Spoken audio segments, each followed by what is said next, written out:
Welcome to the world of magic wonders. लाल चुनरी की वापसी। रुद्रपुर हवेली कोहरे में लिपटी खड़ी थी। पुरानी दीवारें जैसे किसी रूह की सिसकियों को अपने अंदर समेटे हुए थीं।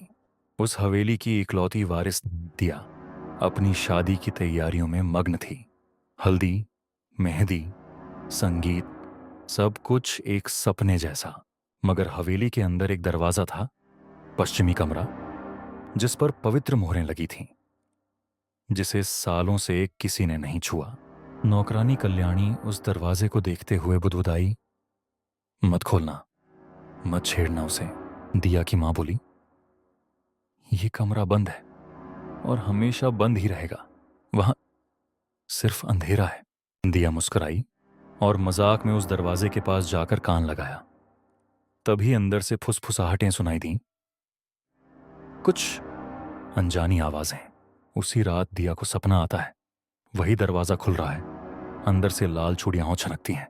अगले दिन पंडित जी हवन करने आए, लेकिन हवन का धुआं सीधा पश्चिम की ओर बहने लगा। दिया हंस पड़ी, लेकिन कल्याणी की आंखों में डर था, जैसे कोई लौट आया हो। और तभी हवेली के सारे बल्ब एक पल को फड़कते हैं। आकाश में काली घटा छा जाती है। रात को तेज तूफान आया। हवेली की दीवारें कांप उठीं, बिजली जोर से कड़की। पश्चिमी कमरे की मोहरें अपने आप दरक गईं और दरवाजा एक झटके में खुल गया। दिया जैसे किसी अदृश्य ताकत से खींचती हुई उस कमरे की ओर बढ़ने लगी। कमरा धूल से भरा था। बीच में एक मैनक्विन खड़ा था, लाल लहंगा और लाल घूंघट पहने। जैसे ही दिया पास पहुंची, आईने में खुद को नहीं, किसी और को देखा, लाल लहंगे में। अचानक मैनक्विन का घूंघट उड़कर दिया के चेहरे से चिपक गया। दिया की आंखें पलट गईं और वह जमीन पर गिर पड़ी। घर वाले उसे ढूंढते रहे। वो उसी कमरे में बेहोश मिली, मगर घूंघट गायब था। राज ने उसे बाहर निकाला, लेकिन दरवाजा अपने आप बंद हो गया, धीरे धीरे चरमराता हुआ। कल्याणी कांपती आवाज में बोली, वो जाग गई है। अब दिया बदली बदली लगती थी। उसकी आंखों में गहराई थी, आवाज बेरुखी से भरी। राज से उसने कहा, शादी तो कब की हो चुकी। घर के पालतू कुत्ते उसे देखकर भौंकते और डर कर कुन्नों में छिप जाते। खाते समय वे कांटे से खुद को काट बैठी। खून टपक रहा था, पर चेहरा शांत।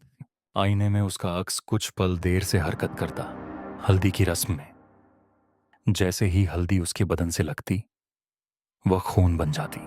कल्याणी ने देखा, दिया नींद में चल रही थी और बड़बड़ा रही थी, मेरा दूल्हा। दीवारों पर खुद ब खुद पुरानी शादी की तस्वीरें उभर आईं, किसी और की, किसी और समय की। एक नौकर की लाश रसोई में लटकी मिली, गले में लाल दुपट्टा बंधा हुआ था। घर में मातम था, लेकिन दिया के चेहरे पर हल्की मुस्कान। कल्याणी बोली, ये रागिनी की आत्मा है।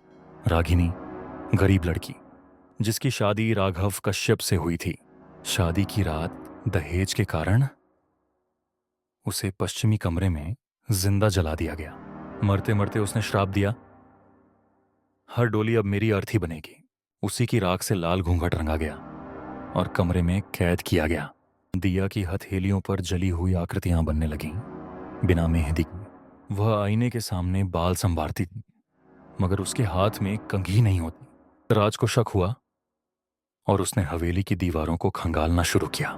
फर्श के नीचे उसे एक पुरानी डायरी मिली, रागिनी की। डायरी में लिखा था, उसे मुक्त करने का एक ही उपाय है, विवाह तोड़ना। राज और कल्याणी एक पुरानी तांत्रिक विधि की तैयारी करते हैं। चीजें चाहिए थीं, दिया की पायल, रागिनी की चुन्नी से धागा और हवन की राख। रात दिया से टकराता है, अब वो दिया नहीं, रागिनी है। दिया सिंदूर की डिबिया से राजत पर वार करती है, जानलेवा हमला। आईनों में आग की परछाइयां तैरने लगती हैं। दिया चीखती है, अब कोई दूल्हा नहीं बचेगा। राज गूंजती आवाज में चिल्लाता है, दिया, मेरी दिया लौट आओ। विधि शुरू होती है। पायल जल रही है, राख उड़ रही है। लाल घूंघट जो दिया के सिर पर था, अचानक आग पकड़ लेता है। रागिनी की आत्मा चीखती है। हवेली हिल उठती है। दिया जमीन पर गिरती है। उसकी सांसें तेज चल रही हैं। कमरे में सन्नाटा।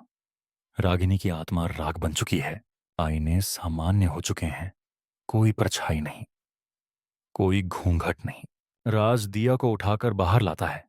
परिवार रोते हुए उन्हें घेर लेता है। कल्याणी कमरे को बंद करती है, लोहे की जंजीरों से। पुलिस आती है। हवेली सील कर दी जाती है। राज और दिया दिल्ली लौट जाते हैं, नई जिंदगी की ओर। हफ्तों बाद दिया मुस्कुराती है, जैसे अब सब ठीक हो।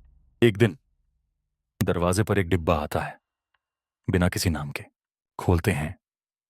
अंदर वही लाल घूंघट तय किया हुआ रखा होता है। राज कांप जाता है। वो घूंघट वैसा ही है, एकदम वैसा। दिया कहती है, किसने भेजा ये?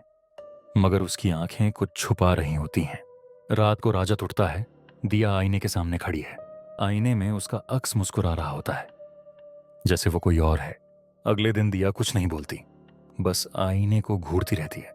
राज घूंघट जलाने की कोशिश करता है, पर वो जलता ही नहीं। दिया बुदबुदाती है। अब बारी उसकी है। जो नया आएगा। हवेली को अब एक हेरिटेज होटल में बदलने के लिए नया जोड़ा आता है। पश्चिमी कमरा जंजीरों के बावजूद चरमराने लगता है। आईना खुद से दरकने लगता है। कोई लौट रहा है। रात को एक महिला को अपने कमरे में वही लाल घूंघट मिलता है, तकिए के नीचे। होटल के सीटीवी में दिया जैसी एक महिला हवेली के गलियारों में घूमती दिखती है। आईनों में सबके अक्स अलग से हरकत करते हैं। हर अतिथि सहम जाता है।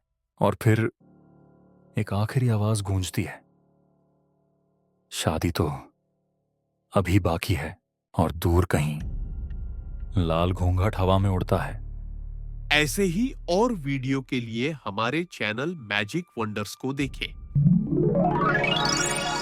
अधिक जानकारी के लिए कृपया हमारी वेबसाइट www.magicwonders.fun पर जाएं।